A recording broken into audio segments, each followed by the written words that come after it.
Chainsaw history. I blame the spooky Zoom lady.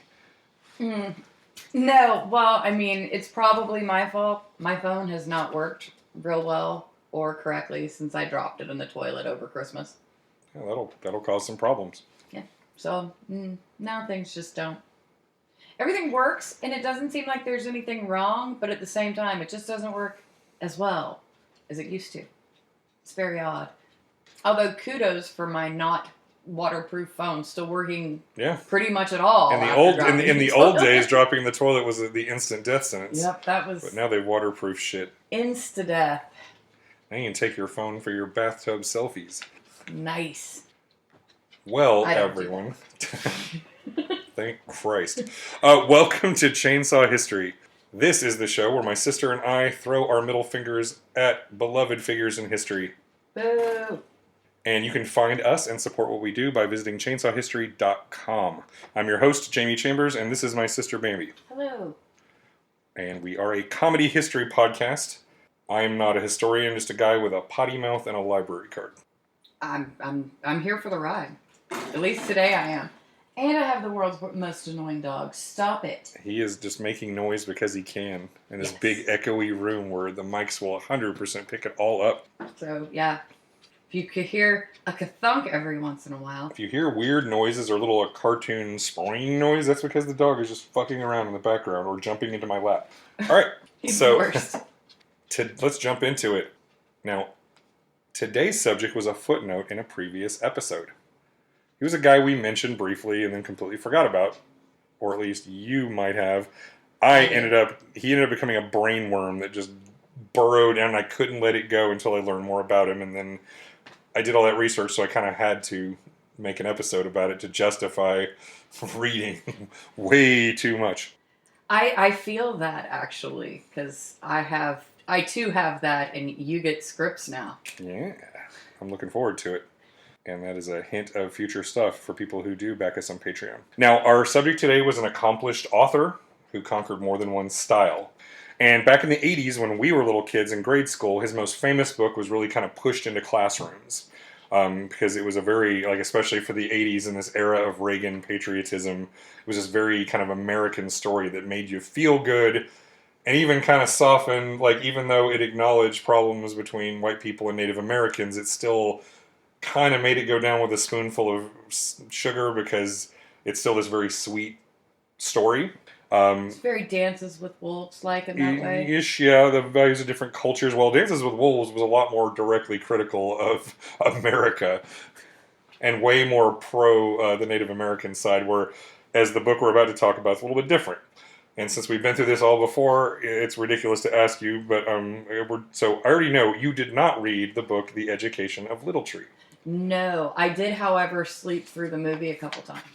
Yeah, I mean, I don't think I watched it. Who among us did not instantly lay their head down the moment the VCR cart came into the classroom and the teacher went out? Yeah, I'm telling you, I think it was, and I'm remembering it now vividly because we talked about it earlier. But yeah, I was in summer school. And they were like, we're going to make you watch this long, boring-ass movie. And then because it's summer school, I'm going to make you take a quiz. Ha, ha, ha. Well, if it makes you feel any better, my really expensive college education, my horrendously expensive college education that I'm still paying off to this day, I had a 400-level World War II history class taught by a professor who just put on videos from the History Channel and then went back to his office to work on his next book. And this is a guy who was a renowned expert on the Pacific theater of World War II, and I was really looking forward to hearing his lectures. He didn't give a goddamn one. Nice. And instead we watched History Channel, and then the students gave presentations. So we had to take this. We taught the class along with the fucking History Channel before it became all ancient aliens and stuff. Back when it taught actual history. I miss the History Channel when it just showed random documentaries. Yeah, and we just instantly great. We just instantly revealed that we're in our 40s because the History Channel has not been that in a really long time. That's fine. So, in 1976, The Education of Little Tree was published as a non-fiction memoir by Forrest Carter, who was previously known for westerns such as The Outlaw Josey Wales, a movie our dad liked quite a bit. That was Because, yeah, like I said, he wrote the book that was made into the movie, The Outlaw Josey Wales, directed by and starring Clint Eastwood. It's the autobiography of a man looking back on his early life, when his parents died in the late 1920s, and he went to live with his Cherokee grandparents in the Appalachian Mountains. So the young boy learns to love and appreciate his grandparents and the native ways of life and appreciation of nature, and so he's getting all this, like, this. That's the education of Little Tree. The other side of the education of Little Tree is where he is forced into a residential school, which It's terrible. For listeners who don't know, yeah, those are places where, like the United States and Canada, liked to. It was an attempt at ethnic cleansing to kind of culturally whitewash Native Americans by taking their children and raising them in white society. You know, like most of the time, they would even force the children to take different names. And now we just call it public school, but at least they're not murdered there. Yeah, and it's everybody. Whereas this case, it was specifically Native American children, guys. And it was there. That was the end goal. And the other nightmare is that every once in a while, archaeologists discover mass graves Because those next to places these weren't places. great. No, they were horrific. Yeah, look into that. Talk about another rabbit hole you can go down to if you want to give yourself nightmares. The good news is, Little Tree, however, was rescued by an uncle who snatched him out of that place and brought him back to his grandparents, where he stayed with them a few more years until they were already old and they passed away. But the lessons that they had taught him see him through to adulthood. So it's a very American, very heartwarming tale, and it actually is a bit critical of the American government, white culture, and Christianity. There's a whole kind of bit about how they attended church but has serious problem with what people did in the name of Jesus Christ. I All have fair. a problem. That's completely fair, because I too have a problem with a whole lot of things that have been done in the name of Jesus Christ. Who, Yeah. by the way, was a cool dude. He was very chill and would not have approved of any of these atrocities. Yeah, more people should actually just listen to the stuff he said. I mean, even though his like Even if you group don't, of dudes was a bunch of dicks too. yeah, even if you don't believe, if you specifically go by what Jesus said in the New Testament, it's not it's the all, worst. Yeah, it's Not the worst it's all stuff. fine. So, the education of Little Tree went on to much success even after the death of its author, coming in waves and even hit number one in the nonfiction section of the New York Times Book Review in '91, thanks to the power of Oprah Winfrey. And Low-key bad guy Oprah Winfrey. yeah, or next president of the United States, who knows?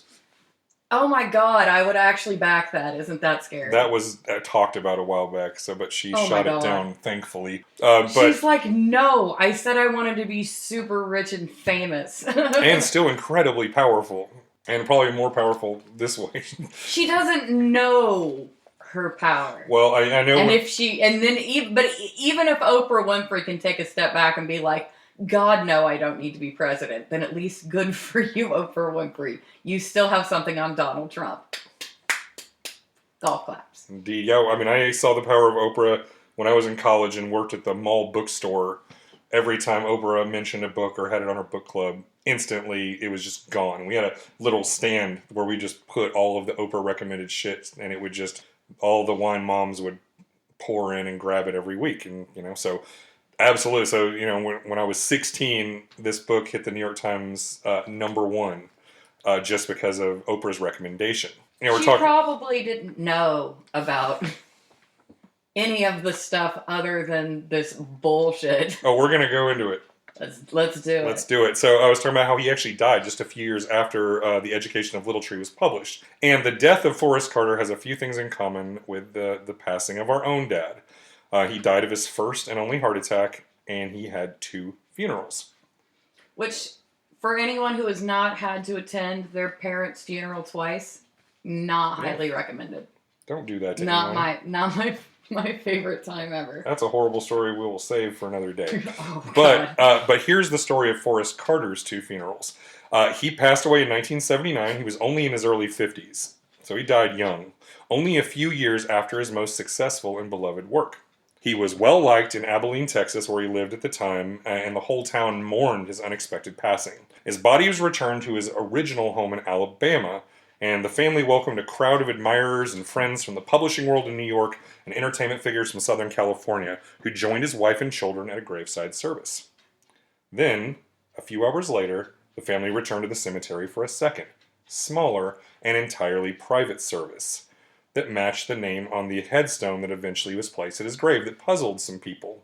Because the friends back in Texas, the fans of his books, were all deeply confused because the name on the grave was one they'd never heard before.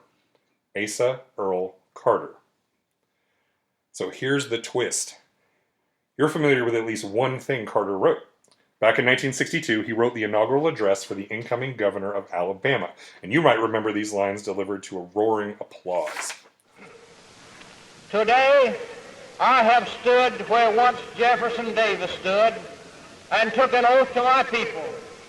It is very appropriate that from this cradle of the Confederacy, this very heart of the great Anglo-Saxon Southland, that today we sound the drum for freedom, as have our generation of forebears before us done time and again down through history. Let us rise to the call of freedom-loving blood that is in us and send our answer to the tyranny that clanks its chains upon the South. In the name of the greatest people that have ever trod this earth, I draw the line in the dust and toss the gauntlet before the feet of tyranny, and I say segregation now, segregation tomorrow, and segregation forever.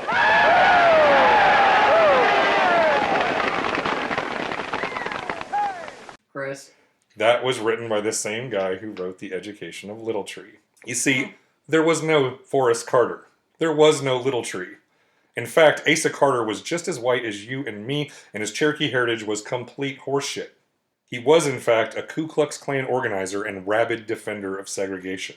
He was a right-wing radio personality decades before Rush Limbaugh, and he was a politician so racist that George Wallace disassociated himself with him.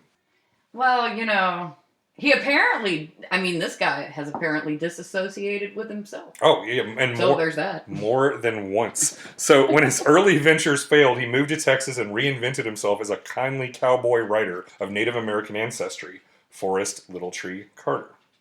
So a look at his life is a testament to just how much bullshit people are likely to swallow if they tell a good story. And we're about to get into it, but first let's acknowledge our sources. Now, I did a lot of personal research on this, so I pulled up dozens of newspaper articles. I actually was still using those ancestry.com tools to look up records on people. I looked up military service records, book reviews. So I was digging. I did a lot more personal research rather than just reading books this time. But I did watch a good documentary called The Reconstruction of Asa Carter, which is publicly available on YouTube. So you can just search for that title and you'll pop right up. I also got more information on Carter's early life in the book titled But for Birmingham, The Local and National Movements in the Civil Rights Struggle by Glenn T. Eskew.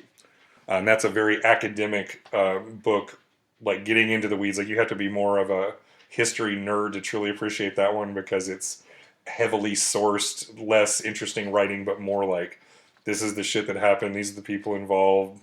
I still found it fascinating, but it's definitely not for the everyday casual reader. So I'll put these and other sources in the show notes that you can find on chainsawhistory.com. So you ready to go back to mid-20th century Alabama? No. Where our people are from? Not particularly, but here we are. You're going to hate me so much. Every time I think I get out of Alabama, I just get dragged right back in. Every time I think I'm out, they pull me back in. I'm a terrible brother. All right. Asa Earl Carter entered the world on September 4th, 1925 in Oxford, Alabama, which is near Anniston, kind of central-ish, northeast-ish Alabama. And he was the second of 4 children, which instantly contradicts his story about being an only child.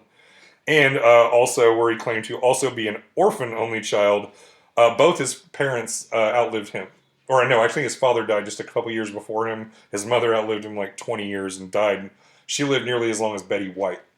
So Betty White, who lived to almost be 100. Yeah. R.I.P.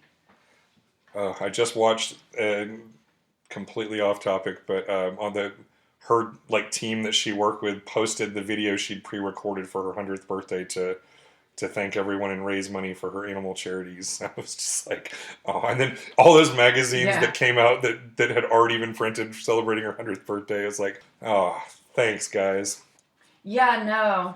I feel like 2021 had to get one last little knife twist in before. Oh, but we're already dipping. rushing into celebrity death in 2022. You know, So well, let me tell you something. It's like, remember in 2016 when like celebrity deaths were like really sad and they meant a lot to us?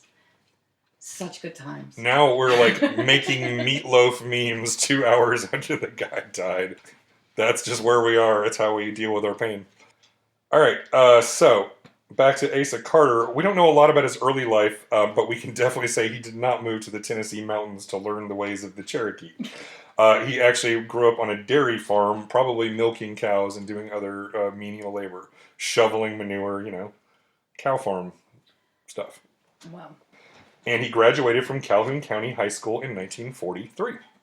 According to Dan Carter, no relation, of the New York Times, quote, the senior class prophet predicted he would return to Calhoun County as a famous movie star. Handsome, energetic, ambitious, always the actor. His classmates had known that Asa Carter would do whatever he had to escape this sleepy little town of Oxford. Unquote. Well, who knew that not an actor, but a writer, eventually. And, before that, radio personality. So, they were at least warm. Now, after school, he immediately entered the United States Navy, being as how there was a whole World War II happening. I found his name on the Navy muster rolls and saw that he served in the Pacific and was involved in the Battle of Lake Gulf, which was like the largest naval battle in the whole war, and the invasion of Okinawa. But otherwise, his military career seems unremarkable. He was just served out his term, wasn't, dishonorably discharged. He, like many others, he just served, period. Yep. He was Millions of other people did the same thing. He survived World War II. Yeah. After the war, he reunited with his high school sweetheart. I found the marriage license online for Asa Carter to India Walker on February 22nd, 1947. So he was 21 years old and listed his occupation as the bottling business, and both claimed to be residents of Tallahassee, Florida. As far as I know, they didn't actually move to Florida till later, so I don't know what that was about. I will say this about him. There are slightly less rumors about him cheating on his wife than George Wallace or the other kind of figures from this point in history. So I guess that's something. They did remain married for his entire life, even though they did have a period of separation, at least one. I did get the idea that there was certain difficulties in their marriage that weren't necessarily related to cheating. Well, everyone has difficulties in their marriage, and sometimes it doesn't have anything related to cheating. And apparently this guy's an asshole. But he didn't kill her, so... Yeah. No, she outlived him by quite a lot. She didn't murder him like George Wallace did to Lurleen. Yeah, poor Lurleen. That was one of the biggest surprises I've ever gotten when I was researching, was just that horror show. So when they were newlyweds, Asa used the GI Bill to study journalism for a year at the University of Colorado, boning up on those writing skills that would serve him well for the rest of his life. And then at Denver, he got a job as a radio announcer, and he found he really enjoyed being behind a microphone. Hello, listeners. And he enjoyed having an audience to listen to his ideas. He bounced around. That's my job. He bounced around from several radio jobs before returning to Birmingham in 1953 and landing a job at AM 850, WILD. It was wild, y'all. And it was during this time he established his first new identity, Asa Carter, a guy who was too racist for 1950s Alabama. Oh my God, Asa Carter would be a great name for a porn star. Well, if you saw pictures of this guy, how do you feel about that? Well, no, I don't feel good about any of it. I'm just saying, from a girl whose name is Bambi, I can spot it. Now, the comparisons between Asa Carter and George Wallace are natural, especially since the two worked together for a little while. But my study of both men gives me the impression that George Wallace, as we talked about this in his episode, I don't think he ever really held racial hatred deep in his heart. He just used it for political advantage. It was an expedient, and whatever racism he did have, he was happy to hide it in order to win votes and just go the way the wind was blowing. Is that less gross? I don't know. Or more That's the question to ask yourself at the end of this story. Because Carter seems like a true believer. Like, Wallace, he did the thing like, his big announcement that he was done being a racist was when he crowned that young black woman beauty queen. He kissed her on the cheek and, like, put his arm around her and made it clear he was not at all revolted by this beautiful, young woman. See, I can't be racist. And that's not how anything works. No. So listen to the highlights of Asa Carter's early career and see if you agree. So here he is, racist personality on radio WILD that first went on the air in 1953. And in less than a year, he was sponsored by a group called ASRA, and his program was carried by at least 20 radio stations all over Alabama. And if you Google ASRA today, you'll likely find the American Society of Regional Anesthesia. But back in the day, it was something else. The American States Rights Association. And I can see you twitch. I know. Well, anytime anyone says the word state rights, there's nothing good that comes after that. Yeah. Always ask the question, states' rights to do what exactly? And it's usually horrible. Yeah.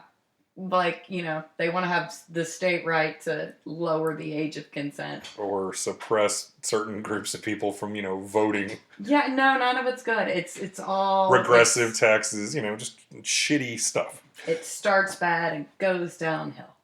So, and as you might have guessed, ASRA was an anti-integration organization, founded in the 1950s to combat groups in Birmingham attempting to weaken segregation laws. So, some 600 people attended their very first meeting, and they claimed to have over 5,000 members on their mailing list. They not only sponsored the Asa Carter show, they hired him to handle ASRA's public relations. So, in 1955, the group published a lovely little book titled The Race Problem from the Standpoint of One Who is Concerned About the Evils of Miscegenation, authored by racist and dumb biologist W.C. George. Now, for any of you listeners out there who haven't heard the word, miscegenation is a fancy word for a mixed-race relationship. And sometimes you learn something new every day, and sometimes that something sucks. Yeah. My vocabulary has been destroyed by reading about horrible people, but I don't... that's not a I word. want to instantly forget this word. Good people shouldn't know that word. Unless they've gone down the same corners that others have, or have sadly had racism affect them. So, anywho, ASRA and Asa Carter didn't limit their hate only to African Americans.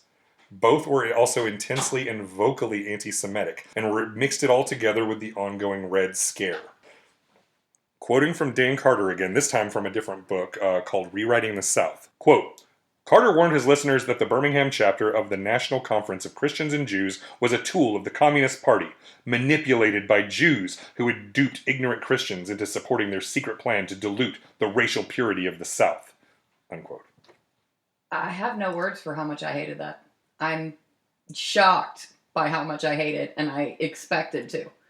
Quoting again from the same book, they, quote, believe that the American Christian civilization was on the ropes because of the machinations of the Christ-killer Jews. New York Jews put up the funds for the Russian Revolution, and in the years since 1918, they had joined hands with the communists and refined their plans to undermine white Christian civilization. Their tools were many, but their main weapon was the promotion of integration. Unquote. See, you might remember...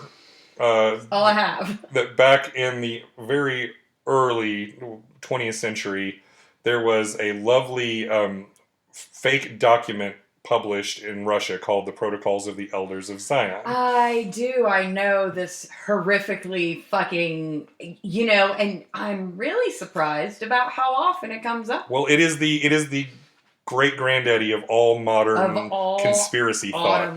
Conspiracy theories plus fucking just racism. So to give the listeners just a quick idea of this and how it's spilled into what we're talking about now, it's this idea that that Jewish bankers have used their money accumulated from all over the world and basically have a secret society, what we now they'd be the billionaire, secret Jewish billionaires controlling the world and manipulating governments and doing everything in order to create the rise of communism and to wipe out all world governments and destroy capitalism. So every time you hear, like, George Soros is funding Black Lives Matter, that's literally a direct descendant of this horrible conspiracy theory. But all the billionaires are fucking exception of oil barons.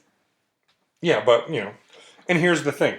But, Is there a truth that there are a lot of rich Jewish bankers? Yes, but there is a historical reason for this, because in medieval Europe, Christians weren't allowed to charge interest when they loaned people money. It was literally considered a sin. So the Jewish communities, who did not have that particular rule in their religion, did. So they, by de facto, became the banking services, but then also were hated for doing the thing that was needed to loan people money and provide credit for businesses and shit. So they made money off of this need that they filled, but then, got nothing but racism and hatred and a Holocaust.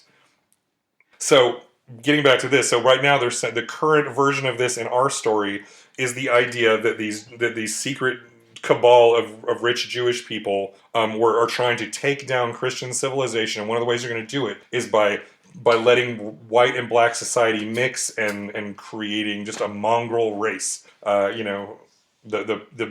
The pure superiority of the Aryans wiped out forever by mixing with Africans. So it's just gross and awful. I mean, it's like it mixes multiple levels of racism all together, and just that usual, capitalist, fear of anything related to socialism or communism. And hey, look over their tactics. Mm-hmm. Don't look at the bullshit we're up to. However, even for 1950s Alabama, this was a lot. See, the Holocaust was a very recent memory in the 1950s, and a lot of Alabamians were kind of uncomfortable with all this anti-Semitism, even if they were totally fine with the rants against communism and people of color. They're like, wait a second. These people were literally almost wiped off. 6 million people were killed just in the decade before. So that was a bridge too far for even mainstream segregationists who weren't hateful, but they were just the status quo is just fine because I'm doing fine and I don't have to pay much attention to people living on the crappy side of town. Consequently, Asa went to war on public radio with an organization called the National Conference for Christians and Jews. And this was a multi-faith organization that sprung up after World War II. The idea was to promote peace and tolerance and say, it's fine for Catholics, Protestants, and Jews to all get along, and not only that, and to try to overcome harmful stereotypes about all of the above. So this is, even though... so on one hand, it's a very nice thing. Hey, it's unity. We don't have to hate each other for our religious differences. So that's a good thing. Even though, once again, that's all it is. This has no racial component. It does not open itself to other religions beyond the 3 we just mentioned. And, but even still, fuck these guys, says Asa Carter. We cannot have this mixing with the Jews. So the NCCJ promoted an unofficial event that was celebrated for decades and has kind of fallen out in our lifetime. It was known as National Brotherhood Week. And even though it was only about religious tolerance if you were a Catholic, Protestant, or Jew, that was too much for him. This was all part of the commie plot to destroy America. You can't have people getting along with other people? With the Jews. And it's always in quotes with the capital, So, the president of the Alabama chapter of the NCCJ, a dude named Paul Head, led community pushback that got the Asa Carter show canceled in 1955. So, after about 2.5 years on the air, this interfaith group was able to get him canceled because, like I said, mainstream Alabama was like, this is a little much. However, if you're Asa Carter, if you're already paranoid about a Jewish conspiracy controlling the world, a pro-Jewish organization getting you fired doesn't help your worldview. Some people could just call it cause and effect. Yeah. But, Yeah. Taking a simple step back and having common sense makes this all make sense. But to him, this is just proof that the Jews were out to get him. Oh, God, it's just culture wars. Ugh. So he only got worse after he lost his wider audience, because now he's less mainstream, so he can really... Now he's just focused in on QAnon. Yeah, he can speak to a very specific crowd. It's exactly the kind of people who would jump on board with QAnon all these decades later. Now, where was I? Yeah, he only got worse, and it made mainstream segregationists such as the Alabama Citizens Council to push him aside. Now, every southern state at the time had one of these state citizens councils. And in case you didn't know what those were, they were pro-segregation. They might as well be called the White Citizens Council. These were influencing local government and trying to influence elections and policies and even local businesses to make them all white friendly and keep things the way these particular people wanted them. And even they were like, yeah, we're cool with the anti-integration stuff, but we do not want this anti-Semitic asshole in our group. He's too racist for us.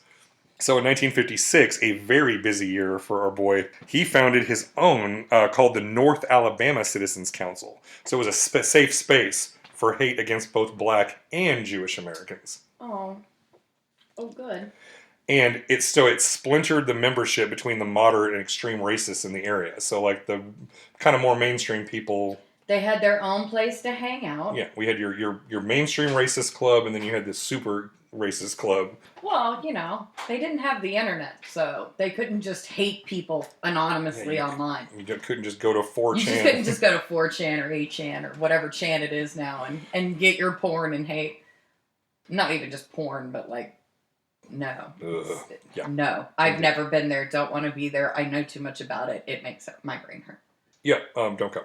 So he founded the Super Racist Club, but that wasn't quite enough, so he started his own chapter of the KKK. He dressed them in gray robes, like a rebel soldier's uniform, and called them the Ku Klux Klan of the Confederacy. So, and the soldier reference wasn't just for show. The idea was this was going to be a real, like, paramilitary group that was going to do some shit. Oh, so they weren't just like people hanging out in bed sheets sharing their hate. They actually and wanted not to just be burning cars. terrorists. They wanted to actually be terrorists, 100%. That was the goal from the beginning. So here are a few examples, even though Carter wasn't directly involved, but he's literally the founder and leader. So he's responsible, in my opinion, for all of this. In April of 1956, members of the Gray Klan rushed the stage of a Nat King Cole concert and attacked the performer during his third song of the evening. They attacked Nat? They attacked Nat King Cole. Fuck those guys. Fuck those guys so hard. Now, it was not just because Cole was black, but Asa Carter and his cronies believed that rock and other kinds of popular music were part of this communist plot to encourage race mixing. Because once again, rock and roll was stolen from black culture. But at the same time, anybody who was cutting edge would go to see some of these black performers and their venues. And it was one of the earliest places where especially young people would be mixed race because they were all just enjoying the music. Yeah. And Nat King Cole was part of a big touring production. It wasn't just him. He was part of this huge tour going on at the time. So this is all part of the commie plot for race mixing. As described in The Organization of American Historians Magazine and History, a really obnoxious title. You shouldn't have historians and history in the same title. I object to this. Quote, Cole was midway through his third song of the evening, the romantic ballad Little Girl. 3 of the men vaulted the footlights, and one, Kenneth Adams, grabbed the startled singer, who was hit in the face by a falling microphone, and wrestled Cole over his piano stool onto the floor. Unquote. Yeah, so God, they jump over the lights. People don't know what's going on. This one just grabs Nat King Cole, takes him down on the floor, starts beating the shit out of him. Fucking terrible! Continuing. Quote, plainclothes policemen, alerted to the possibility of trouble at the concert, rushed to rescue the singers, only to clash with uniformed cops who thought they were a second wave of attack. So the cops are beating the shit out of each other because they don't know who they are. Because they wanted to take down hard rock and roller Nat King Cole. Well, so no, in this case, the cops were all trying to protect him. Nat King Cole, however. The uniformed cops didn't know the undercover, the plainclothes guys were there. So they both just start beating the shit out of each other. Back to the quote. As the curtain fell and Cole was rescued, the Ted Heath Orchestra, a British band touring with Cole, stayed at its post and launched into God Save the Queen. That's hilarious, but they should have, because this is before the Benny Hill music. That would have been so great. Yeah, I mean, if you look at that scene played in your head, Benny Hill music is playing. Yeah, it's a real shame that nobody was doing a live, didn't have a movie camera there to record it. There are some pictures of the events and then some of the dudes after the arrests. Now, the guy I mentioned earlier, Kenneth Adams, the one who actually was swinging at Nat King Cole, this guy is suspected of both burning a bus carrying Freedom Riders, which, if you remember from the George Wallace episode, they were like a protest group that would ride mixed race, go to different cities for protests and stuff like that. He was also suspected of the murder of a man named Willie Brewster. Yeah, fuck this guy. Don't like him. Don't worry, Nat King Cole was fine, though. Well, yeah, I mean, Nat King Cole has been dead for ages, and they still dig him up every once in a while to sing with him. They'll just dig up old Nat King Cole tracks. He was great, People actually. will like, I really just want to do a duet with Nat King I Cole. listened to this song, Little Girl. Maybe maybe that's what we'll write out on at the end of the episode, because why not? Okay, well, Yeah. I mean, which, by the way, It's 'cause it would piss Asa musical Carter off. artists, the only one who should be able to do that is his daughter, Natalie, and that is it. Everyone else should just leave him alone. Let him He's be gone. dead. He can't do a duet with you. It's no longer his choice. You're just raping his memory.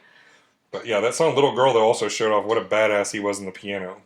He was like standing up and playing in ways I never could at my best. Another horrific crime committed by the KKK of the Confederacy was the abduction and mutilation of a man named Edward Aaron. He was a developmentally disabled black man, which makes it even worse. Fucking hate it. So, it was said that the original plan was to, quote, pick up a Negro to scare the hell out of, unquote, which was bad enough, but it went much farther than fear. Quoting Glenn Eskew, quote, they asked Aaron if he wanted to die or lose his genitals, to which the African-American responded neither, but then chose emasculation. Although Aaron informed his captors he did not belong to the civil rights movement, the Klansmen told him to tell Negro leaders that the same thing would happen to them if they attempted to enroll the Negro children in white schools. The robed sextet then forced him to strip from below the waist and lie on the dirt floor, unquote. And it only gets worse. So these were six members, and then one of them, a piece of shit named Bart Floyd, used a razor to remove Aaron's genitals. They then poured turpentine on his wounds as an intended torture, but it possibly saved his life because it slowed down the bleeding. In an interview after the fact, Aaron stated, I don't think they're human. Yeah, me neither. Yeah, these are fucking monsters. Fortunately, the victim was discovered by police and taken to the hospital before he bled to death. One of the few times you can be grateful for Alabama cops at this time, but they did. They found this guy, bleeding and screaming and crying, and got him to the hospital. And I watched an interview he gave to local news where he asked to be filmed from behind because he was ashamed. He'd been made a eunuch by these people, and oh, that's just so it's just terrible. fucking awful. And just listening to him, he was like, he was just like a guy in his 30s, just maybe a little slow, kind of on the Forrest Gump end of things. So it's fucked up.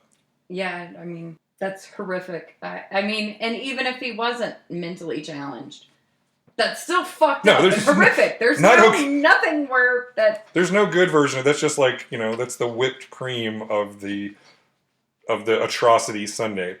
But don't worry, there's some sprinkles on top. This is really going to piss you off. Oh, goody. Is there a cherry, too? Yeah, as a footnote, so two of the men decided to cooperate with prosecutors and turn state's evidence so they could get reduced sentences. So there's 6 guys, two of them rat out the other 4. And so they get sentenced to only 5 years for their guilty pleas. The other 4 were convicted and sentenced to 20 years apiece in state prison. Hooray! Then George Wallace became governor of Alabama, and he pardoned those 4, but left the 2 who cooperated with the state right where they were. Fuck George Wallace. Fucking hate him so much. Every time we think we've heard the last shitty thing he did, there's always more. No, there's a well of just awfulness there. I'm sure that even in future episodes where we're nowhere near Alabama, he's just going to pop back up again like a fucking bad penny. The fact that it's like we want to act like this is such ancient history, and it's like my parents remember this shit. Both of our parents were alive. This is all going on. This is this was 1956. All right, so George Wallace sucks. Go listen to our 3-part epic if you really want to find out how much. Now, next year, the Gray KK sent a mob to beat civil rights leader Fred Shuttleworth, whose wife was stabbed. So that's how shitty these people were. Is they not only went to go after this dude, they literally stabbed his wife in the hip. And one of those attackers went on to be involved in the bombing of the 16th Street Baptist Church that we talked about, where those 4 little girls were killed. So these are literally the worst people. Sir. Don't like it. These are the worst of the worst. Like literal fucking terrorists. They're fucking terrorists. He likely organized the mob stoning of a woman named Autherine Lucy, who was the very first African-American student to attend the University of Alabama. So, this was, So this was before the federally enforced. This was one young woman who was, actually, I think she was even, I think she was going to grad school at this point. So this is a woman who already had a degree. She was trying to get in. She was able to get in thanks to the sponsorship of certain people on the faculty. And so the Gray KK literally organized a mob where they had like somewhere close to 1,000 people throwing rocks at the car as this dean tries to shuttle this poor woman around campus in between classes to protect her. There was more. It was during this quite busy year he co-founded a racist broadsheet titled The Southerner to keep the message of hate strong. It pushed pseudoscientific trash to justify discrimination and segregation, mostly recycling old material. So he's just taking articles and stuff he'd already written for his radio program and just rehashing it out into this like little tabloid newspaper he was publishing. The racist rag cautioned against internationalism with the same terrified anger that Alex Jones uses when talking about globalists. I was about to say, I mean, if it's just the same thing. And once again, anytime you hear globalists or internationalism, that's all code words for the Jews who secretly control the world? The shadow world government that these people believe in. Well, I mean, but these are also people that don't believe in, you know... So I don't even have enough words to articulate how much I think these people suck. Yeah. It's really sad. It's very frustrating. So then Asa Carter ran for local police commissioner and lost. Yay. Now, also, once again, still 1956. This is a really big year. He traveled to Clinton, Tennessee to oppose the integration of a local high school. There was no violence or issues inside the school. Everything actually went pretty smooth. But Carter and his folks drove around in a car unironically flying both the Confederate and American flags. And the letters KKK were emblazoned on the doors. They were honking their horns and screaming at the top of their lungs.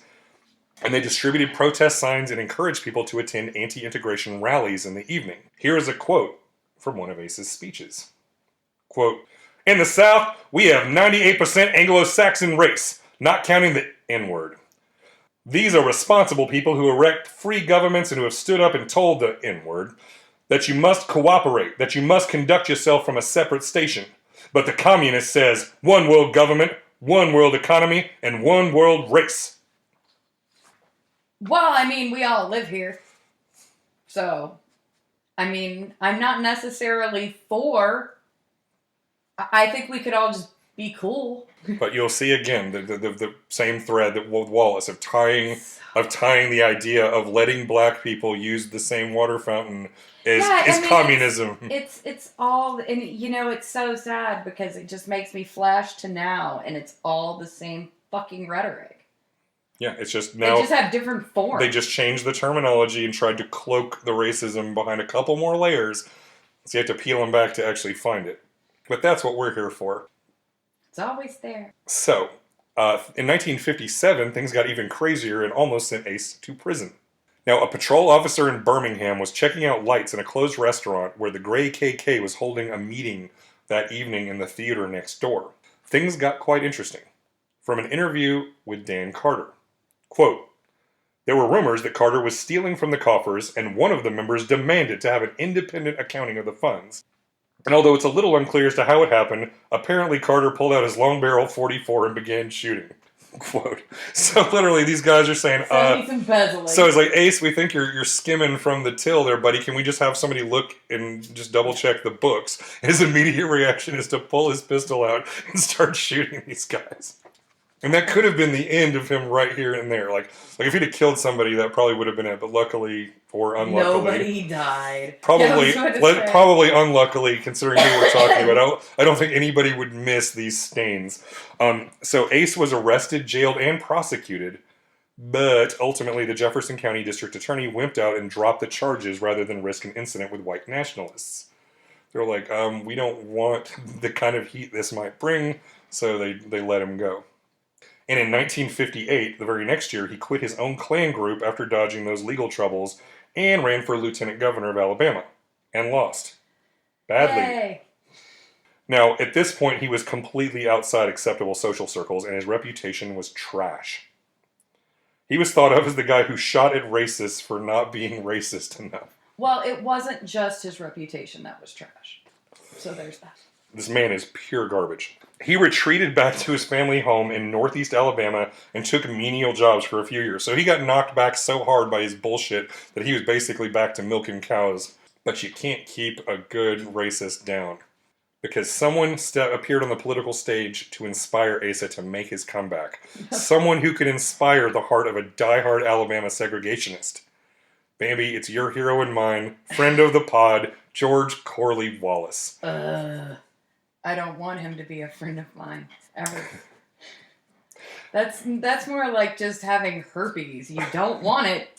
It's just not going away. Yeah. Well, remember, sadly, Wallace is directly connected. Every once in a while, you think you're cool. You've been in remission for a while, and all of a sudden, you have a George Wallace flare up, and it's just.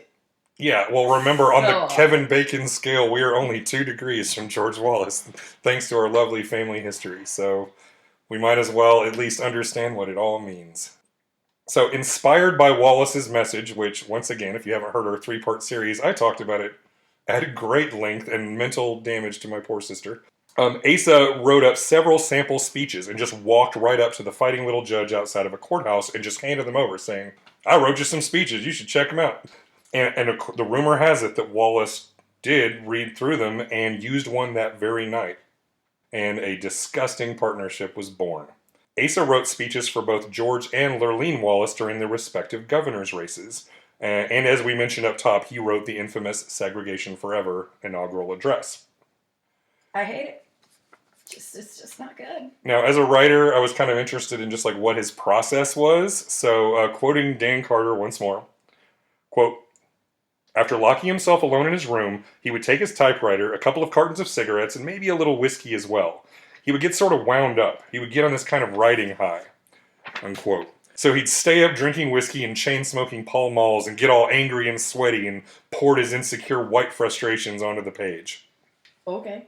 I will keep that in mind when researching.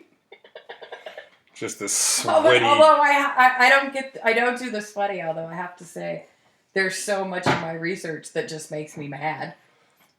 It does make me perpetually angry, so I at least get that part of the writing. If you do the right amount of drinking and smoking, it really can be the right zone to write in. I can tell you this from experience. So, Wallace spoke the words, and we kind of know how that story turned out. Wallace won and was sworn in on a cold January morning 59 years ago. And Asa kept up the good-paying, steady job for years with only one problem. George Wallace never publicly admitted to working with Carter, and in fact denied it for the entirety of his life. It was brought up even like on last years of his life, and he's that tracks. Yeah, no, because he was for all of the bullshit about it being reformed, he continued to lie to whitewash his past up until his death. So fuck George Wallace. We only know about Carter's involvement because multiple Wallace staff opened up over the years and sang like canaries. The writer got all his money in cash payments under the table. So people donating to the Wallace campaign did not know they were directly paying Ace Carter to write this shit. Terrorist fucking monster. Yeah. Who sent goons after Nat King Cole. But as Wallace shifted gears for his first run for president in 1968, he felt that Asa Carter was a liability. So the speechwriter... You don't say! Yeah. Suddenly, like when he's ready to be more mainstream for the national stage, this guy is like an anchor around his neck and he needs to go. So the speechwriter was quietly cut loose. Everyone was told to stop returning Asa's calls. And I'm sure you can imagine that our hero took this in stride and resolved to change his ways and become a better person. Probably not. Correct. I'm sorry to report that the grapes were quite sour. Ace Carter was pissed, feeling he alone represented the true calling of white supremacy, and he ran for governor of Alabama against Wallace in 1970. Okay, so the one time Wallace is a better option, question mark? Well, it's hard to say, because remember, that was the campaign that was deemed the most racist governor campaign in the history of America. And yet, and this will tell you something, because even still, Ace Carter ran on a more racist platform and lost by a lot. So George Wallace found the sweet spot level of racism to appeal to the Alabama, the white We fear. don't want to actively kill them. We just don't want to be in the same public spaces. Yeah. But let's like I said, this was 1970, so we're at the very end of that being okay, even in Alabama. Out of the 5 candidates on the Democratic side, Ace finished dead last with only 1.51% of the vote, as Wallace squeaked out a victory against Albert Brewer. In a television interview, Ace said this of his feelings about George Wallace. Quote, "I wouldn't say I turned against George. He left the cause, so he left me when he did. He accepted integration in schools, and of course, we can't have that." Unquote. So Wallace is a traitor because he ultimately folded on the integration issue. Because he had to. He didn't want to go to jail. Because he And he wanted to win, but more importantly to Wallace, he wanted to be president of the United States. Real sad that didn't work out for him, that he got shot instead. So, Anthony. Because which is worse? Yeah. Him or Nixon? And when you really look at all the fucking horrific things that are happening to this day because of fucking stupid ass Richard Nixon, I don't know. And yet I don't know which one of them. And yet he also created the EPA. I hate literally everything. Although I have to say, this asshole would have never been able to do this now. Yeah. Like, the internet remembers everything. Oh, yeah, and he already starts to suffer from a world that's increasingly more connected and has a mass media. So, at the 1971 Wallace inauguration, black students marched in the celebratory parade, which was a sign of the changing times. Meanwhile, Asa Carter and a group of supporters protested, holding up signs that said things including, "Wallace is a bigot," and "White children are being destroyed in the schools." A friend reported that Ace cried once out of sight, lamenting that Wallace had sold out, and perhaps realizing that, regardless of how he felt, the war to preserve segregation was officially over. Hooray! Because Wallace literally had, like, the marching band had black students, cheering for Wallace. So that's progress. Which is weird, but okay. I mean, what are you going to do? I mean, it honestly is a good thing. There was a sign, so I'm not going to bitch about that, but just the optics are still a little fucked up. So this thing where he had his little assholes with the signs and go off and cries in a corner, that was the last public appearance of Asa Carter. Hooray! So this is the point where he realizes, this ain't working anymore. It's time to reinvent myself. So Asa Carter sold the weirdest way ever. Oh, well, yeah, we're about to get into that part. So Asa Carter sold his farm and moved his family to Sweetwater, Texas. And spent some time in 1973 in St. George's Island, Florida. He focused on writing, this time fiction. He chose for his pen name Bedford Forrest Carter, named, of course, after Nathan Bedford Forrest, Confederate general and first Grand Wizard of the Ku Klux Klan. So, in case people want to say, this was him reforming himself, he literally took his pen name after the founder of the fucking KKK. I don't think he's moved very far in his opinions. Forrest grew a mustache, got a tan, and started dressing like a cowboy. He started calling his own sons nephews, and began to bullshit everyone he met about his past. But he did take the writing seriously, and sold his first novel, The Rebel Outlaw Josey Wales. Now, this was basically a self-published book. Like, he found this little outlet where he had to pay in order to get the book printed and stuff. And so he was, selling out of the back of his car, taking it to bookstores, mailing it to people. And it worked. He was able to, through this route, get it picked up by a larger publisher. I hate that he becomes successful. Yeah. There's nothing about this story that I don't absolutely hate to my core. Now, I don't know if you know anything about the story of the Outlaw Josey Wales, but it very much is sort of this symbolic telling of Asa Carter's own story, because Josey Wales, it's literally called the Rebel Outlaw, he was a Southerner who refused to accept the Reconstruction era South, and so he flees west to Texas and ends up, becoming an outlaw, getting all this trouble, but in the end he manages to kind of start a new life for himself away from this society that moved away from his values. So you can sort of say this is this heroic retelling in his brain, this self-mythologizing. He is the Clint Eastwood in this story. Now I don't... All of this makes me sad. Keep going. Oh, no, you're going to... This just... Yeah. You tainted Clint Eastwood. I mean, that's not hard, but Yeah. It's not really at all, but yeah. Yeah, an editor I used to work with wrote a biography on Clint Eastwood. Yeah, it's all problematic. He was a piece of shit, and we're actually going to talk a few things about that here.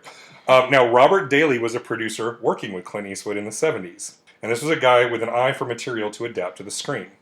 He found an unsolicited copy of Josey Wales just in the slush pile of stuff coming into the office that was sent in by Carter, and he was kind of like, looks interesting, so after dinner he grabbed the book, decided to read the first few chapters, and he thought it was a page turner. I mean, I haven't read it, but apparently it's a pretty good Western if you like that sort of thing. If you like that sort of thing. And so he literally, like, late at night, called Clint Eastwood to discuss it, who took his call because he's like, well, damn, if Robert's calling me in the middle of the night about this book, it must be pretty cool. So a typical option to adapt a novel to the screen in the early 70s was about $5,000. Forrest Carter got 5 times that much with his very first book, with a promise of much more cash to come. So this is the beginning of his financial success as an author. So here he is on that verge of breaking out, and you get the sense that Forrest suddenly became really afraid of his past screwing things up for him. So in the spring of 1974, Asa Carter reappeared in Alabama and went into the field office of the Federal Bureau of Investigations. From the documentary, The Reconstruction of Asa Carter, quote, Carter tells the agent that he's about to leave Alabama, and if they ever need to reach him for any reason, he gives them 2 phone numbers. And the FBI agent asks, well, why would we want to contact you, Ace?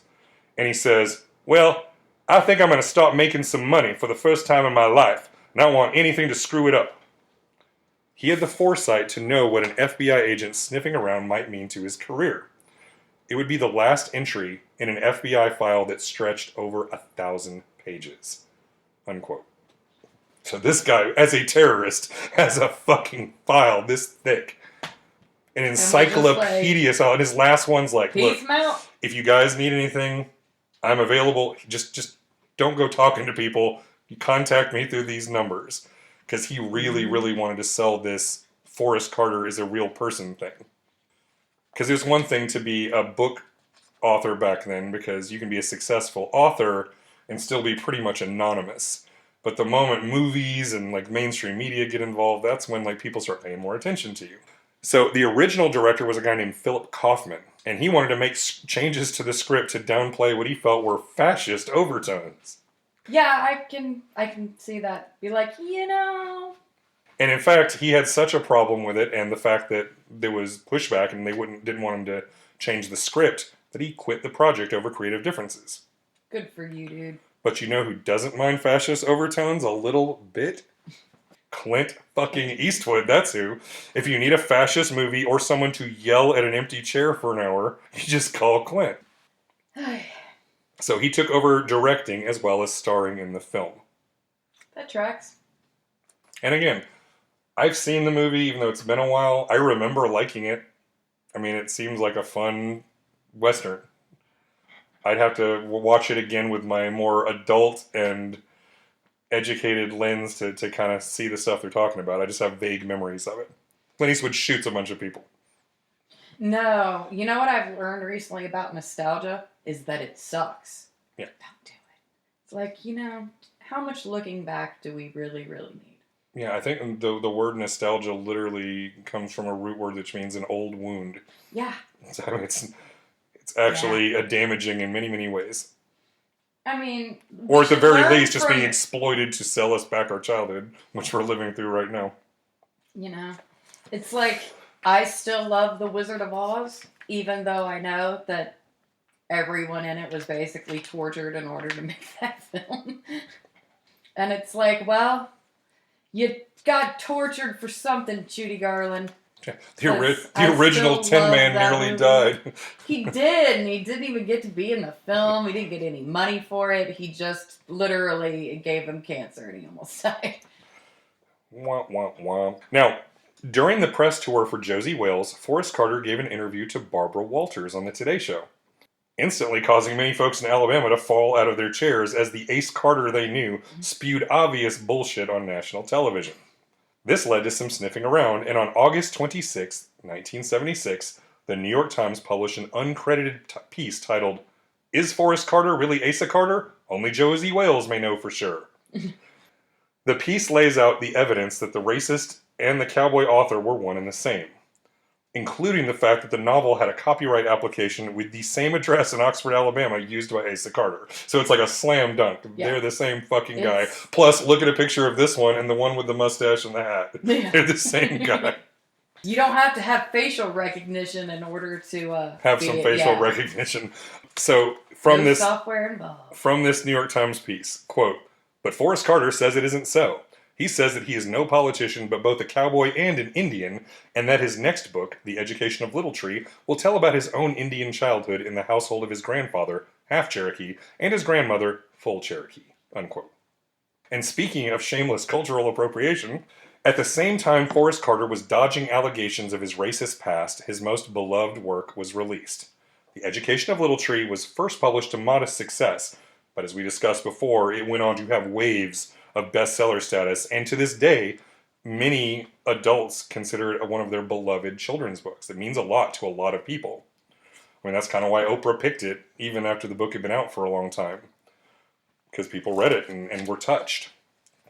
It's all bullshit and lies, children. Yeah, that's the problem. I mean, now granted, if you just publish it as fiction... Yeah. But yeah, not a big deal. That's the thing. It was published as a memoir in the non-fiction section, supposedly as Forrest Carter's memory of life with his Cherokee grandparents. Now, the book, at the very beginning of the book, it declared the author the storyteller in council to the Cherokee Nation. But weirdly, the publisher didn't contact the Cherokee Nation to verify this. The memoir, finger quotes, intentional, not only included completely fictional events and people, it included straight up bullshit. So like made up Cherokee words, made up Cherokee customs, completely inaccurately described what people, of this culture would be doing and wearing at this time. So for example, in the book, the grandparents have young Little Tree wearing buckskins. Something not typically seen in Cherokee living in the 1920s, who are wearing mostly just normal clothes. Yeah, it's. But remember, this is the 1970s, and this was romanticizing it for this like hippie audience that our parents, the boomer hippies who are putting feathers in their hair and adopting all this Native American New Age shit. I mean, this is almost to the day 2 years before I was born. Because this is this period where Native Americans began to be kind of weirdly romanticized, even as we still treated them like dog shit. But this is where remember the old PSA with the crying Indian? Yes, the fucking crying Indian. That dude was an Italian. So yeah, this is just typical of this period, because once again, it's just trying to weaponize this sort of like weird feeling we had, because there's all these books like The Last of the Mohicans. There's all these stories that kind of tried to rehabilitate the image and romanticize, and this idea of the noble savage and this sort of lost cause. And we sort of almost feel bad about everything we did to them and continue to do to them and oppress them. All while we talk about how great they are, because they're in touch with nature and have these wise ways and stuff. Instead of treating them like real people, instead they're once again just made into a monolith. It's all bad weird bullshit. But it's like so it's like this is not directly attacking them, but instead just using them for his own gain, which is again sucks.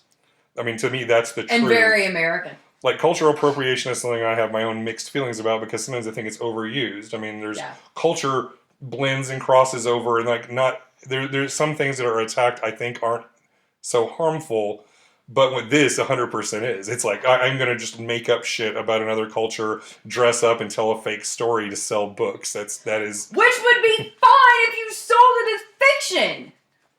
Correct. So, while Forrest's career as an author was taking off, his personal life was a shit show. He separated from his wife, who stayed in Florida, and moved to Abilene, Texas, and was working on a Little Tree sequel. He was well-liked and known for being a good friend and an engaging dinner guest. But sometimes, when he had a little bit too much whiskey, he'd mutter, unfortunately, racial slurs under his breath or say something terrible that people had to apologize for. Because once again, I think he's hiding his racism. He didn't change his ways. Like, he never once addressed any of it. That tracks. So... yeah, I know certain other people from Alabama who do that too. They just never happened. Don't want to discuss it. Let's not talk about any of that. So, Asa Earl Forrest Bumblebee Carter only lived to the age of 53. And his death is just as weird and ugly as the rest of his life. Yay, he's dead. The details are sketchy, but one thing the stories all agree on. He was visiting his son in Potosi, Texas, when they got into some kind of argument, and the younger Carter punched his old man square in the face. He punched his old man to death. He punched him in the face one time, and he just died. So, most of the reports state that Asa Carter had a heart attack on the scene and died. Others say he hit on his head on the way down to the floor and died choking on his own vomit. Either way, he's dead. Yay. We got there. You know, the only thing I can say about this story is I'm really glad it wasn't 3 parts. No, this one, I couldn't do that to you. Plus, there really wasn't enough meat in this one to really justify a multi-part episode. A man named Howard White reflected on his friendship with Asa Carter in his later years, saying, quote, "Ace was one of the most complex people I've ever known. And you wonder if anyone really knew him. Sometimes I wonder if he really knew himself." Unquote. You know who knew him? Fucking wife, India. That bitch knew him. She knew what a piece of shit he was. From start to finish, guaranteed.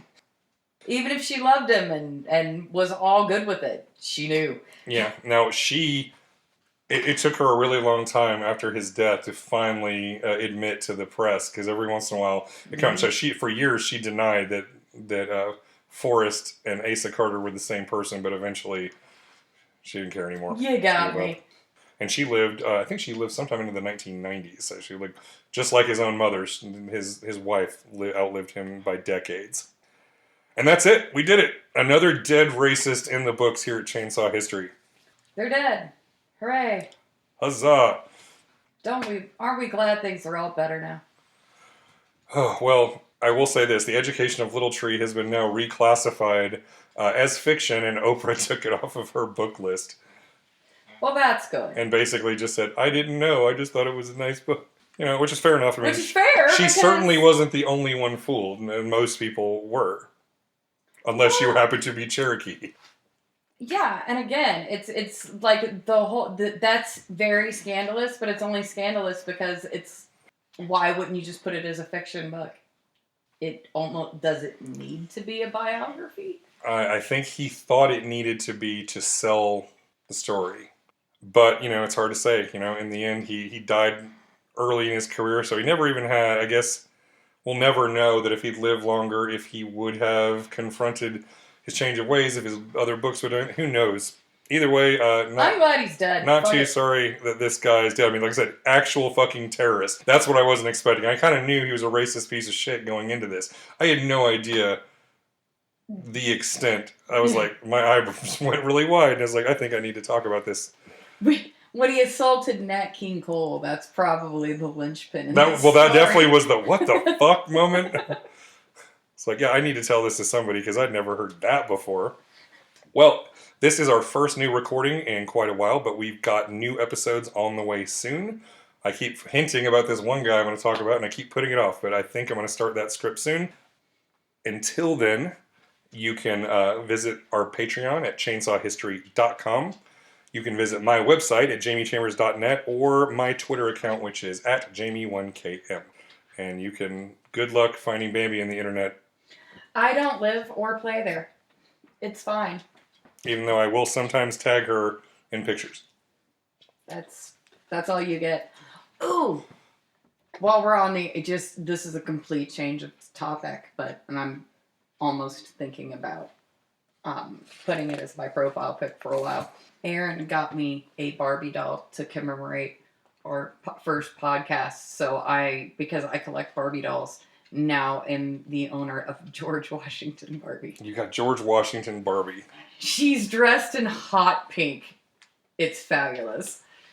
So am I going to have to get George Wallace Barbie made for you? Under absolutely no circumstances. If we get enough patrons where we start having more money than we know what to spend, I promise you I will make this happen. No thanks.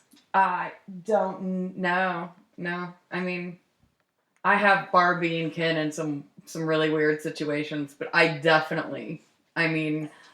really cool with George Washington Barbie. A George Wallace Barbie would make me very sad. Then we can do I'm sure as it would the people of... We can work our way through and do a Frances Perkins Barbie next, which would be fun. I would love a Frances Perkins, you know, an She's all Eleanor frumpy, Roosevelt doll. frumpy Barbie. She doesn't have to. She could, it'd be like Barbie and her skeptical, big old glasses trying to hide her face. Yeah, Frances Perkins dressed like an old lady when she was 20 years old. Now, I have Eliza Doolittle Barbie. We have a tradition of talking about recommended charitable donations, and considering the way that Asa Carter appropriated a Cherokee identity for his personal profit, I say give a direct donation to the Cherokee Nation or another organization to help indigenous people of America. So if you check the show notes, I will have a couple of links up along those lines. I actually the only link I want to put up is for a suicide hotline.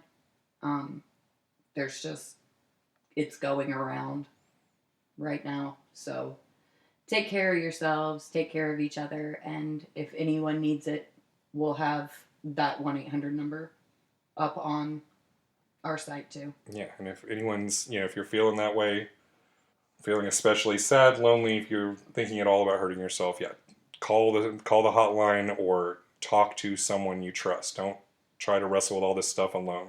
Yeah, the world is terrible, and, get help when you need it. So, take care of you. Indeed. And on that note, I think we're going to call it another one in the books. Thanks for listening, everybody. Hooray! Thanks, bye. Little girl, you're the one girl for me, little girl.